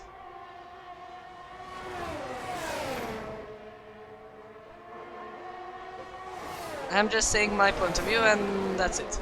That's my opinion. You have your opinion, I respect that. You can have your own opinion, but I also do have my opinion, and everyone else has their opinions. I'm not the lead here, I'm only a commentator, and that's it. But like I said, I do respect your decision, I completely agree with you, but still the game is way too buggy. But I really do hope that Codemasters fixes it as soon as possible, but knowing Codys, they're just way too lazy to actually do something. Like, they're not gonna do anything for 2 months, and then when they do release a patch, in the patch it's gonna fix like doing 2 co-op and not really fixing the track limits. And then it's gonna fix 2 things, and then it's gonna bring 20 more problems into the game. I don't know how Codemasters cannot develop their games. But yeah, it's unbelievable. Like, I don't know how Codemasters made the Dirt 2, Dirt 3 grid, race driver grid, the first one. Like, they made so many great games, and then they make this. EA is just creating everything bad, even though they're providing money, but everything EA touches gets ruined. Anyway, enough about that. Yeah, that's what I'm saying, KMB. Like, I did a career mode race here, I got 14 seconds by going just a little bit wide. And that's what I'm saying. Regular should at least be until Codemaster fixes their game. And that's it. Codemaster fixes their game, we go to straight again. And that's it. At least I hope. But like I said, we're probably not gonna have an update for 2 months. Anyway, this lead, or this battle for the lead is still happening between Wesley and Kos. They are separated by 5 tenths. Kos is gonna have the DRS for the next straight, which is gonna be right after turn 10. They do have a 5-second gap between themselves and Yippei right behind them, who is in the final podium position. So I don't think even when the tires are gonna be worn out as much, I don't think Yippei, Ganymede and Tyler are gonna have the opportunity to regain those 5 seconds, because there is still 3 laps to the end of the race and not a lot of time to actually gain anything. As Odin makes a mistake or presume... Oh, we have a big crash between a lot of the drivers. Odin, Little Jack, Ollie and PW Jones all have been involved in this incident.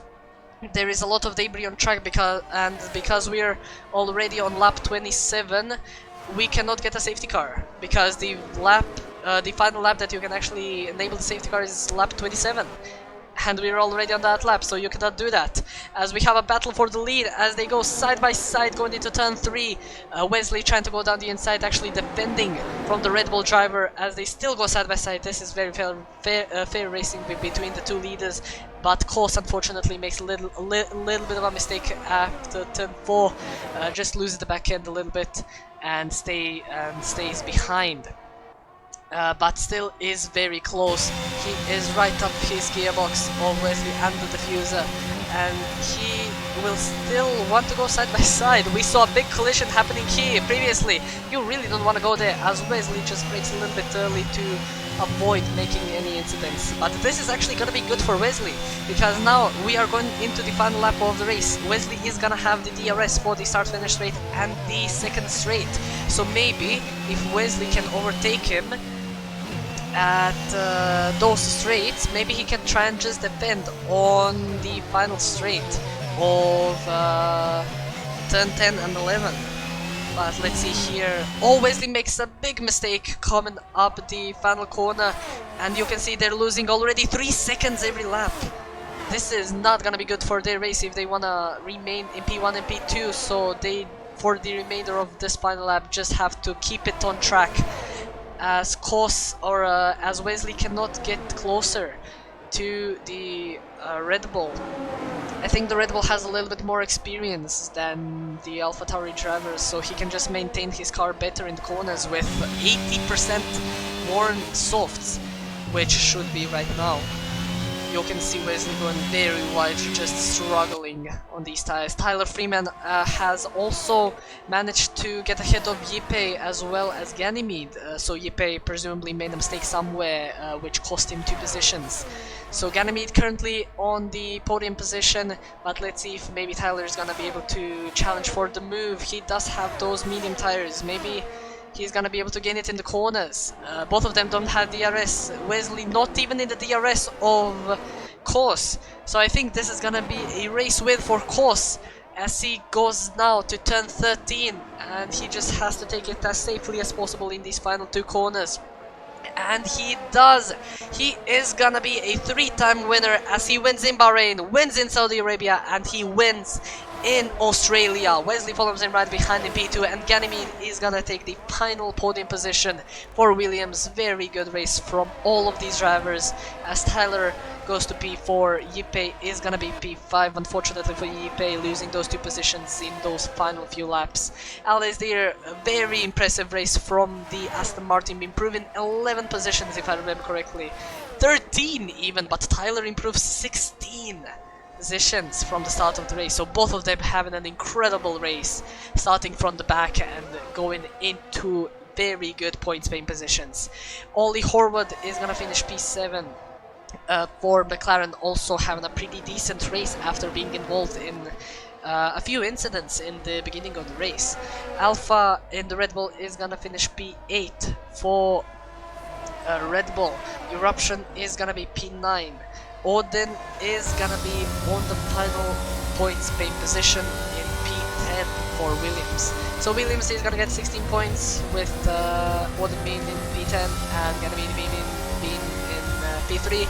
But the game's driver of the day is Tyler Freeman. I completely agree. From P20 to P4, incredible race from the Haas driver. You can just see that he had incredible pace there, and he was really close to get to the podium, but unfortunately was stuck way longer than he should have behind Yippee and Ganymede. But still a very impressive race nonetheless by him, and I would also have to say that it was an incredible race as well for Alizdir, also improving 13 positions from P17 to P6. Also incredible race for him.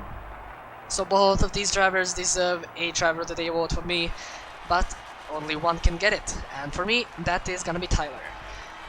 You can see here, Kos very happy to win another race in Season 5 of Division 1. This is already his third win in a row, getting himself 75 points in the driver standings, getting himself a very big gap between himself and P2, who, I'm gonna be honest, I don't know who's P2, I just know Kos is in P1. But yeah, you can see that he's very happy by that win, and it's just incredible to see how dominant he is this season. So yeah, like I said, Kos has won today's Australian Grand Prix. Wesley follows him right behind in P2, and Ganymede finishes on the final podium position. Tyler finishes P4, Yippee P5, Alizir P6, Oli P7, Alpha P8, Eruption P9, Odin P10 takes the final podium position, final points paying position. Little Jack is P11, Sand Kareem P12 with also the fastest lap, but unfortunately he doesn't get the additional points because he's not in the top 10. Zevik is in P13, PW Jones P14, Eagle P15, Oli in P16, Simon Moore P17, Lucas P18, Larsen P19, and Adam in P20. Unfortunate for the final 6 drivers who unfortunately retired from the race due to unfortunate circumstances by crashing in lap 1. We had a bunch of incidents happening in lap 1 on in the beginning and then right after turn 2, so that was very unfortunate. And then in those final few laps we saw a big crash between Little Jack, PW Jones, going into turns 9 and 10.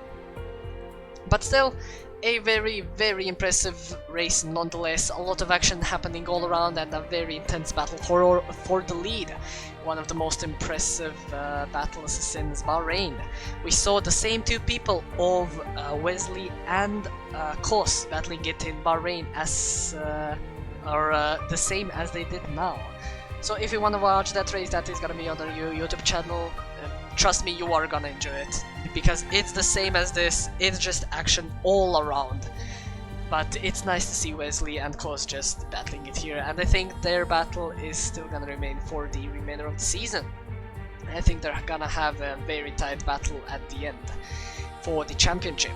But yeah, this is gonna be it for today's stream and the race. Before we end things off, I'm just gonna say the final few things which I'm supposed to say. So thank you to our sponsors called Candy GoPro for sponsoring today's stream, because this could not have been possible without them. You can also follow us on Instagram. We post who the driver of the day is, which you can also vote on Discord. We also post the race results. It's very...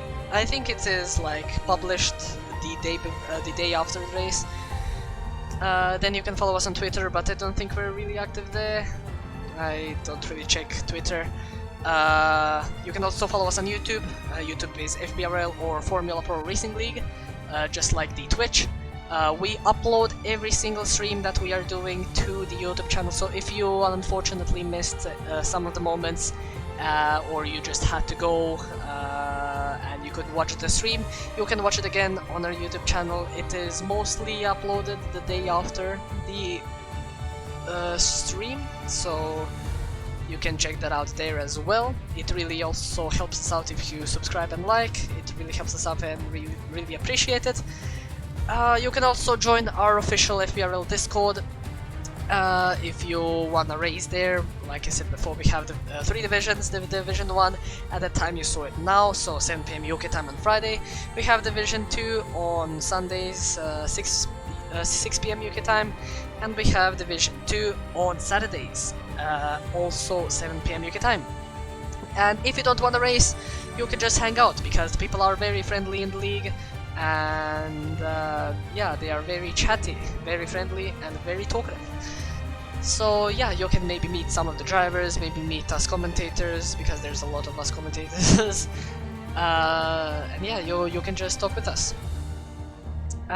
It's all of the links that I have just mentioned are gonna be on the main page of the FPRL on Twitch, so you can check everything there. But yeah, the game is probably gonna crash when I'm gonna exit the game, so yeah.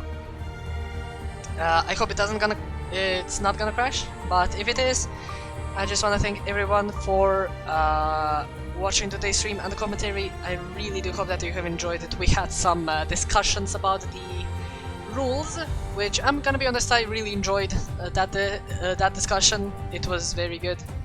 I really liked the discussion between myself and I think it was KMB and Tams. So yeah, if you're still watching this, like I said, I respect your opinion, but yeah, we cannot do that, unfortunately, and I cannot do anything. I'm only a commentator and a racer for Division 2. I cannot really change the rules. So it's probably gonna stay this way until the new patch comes out.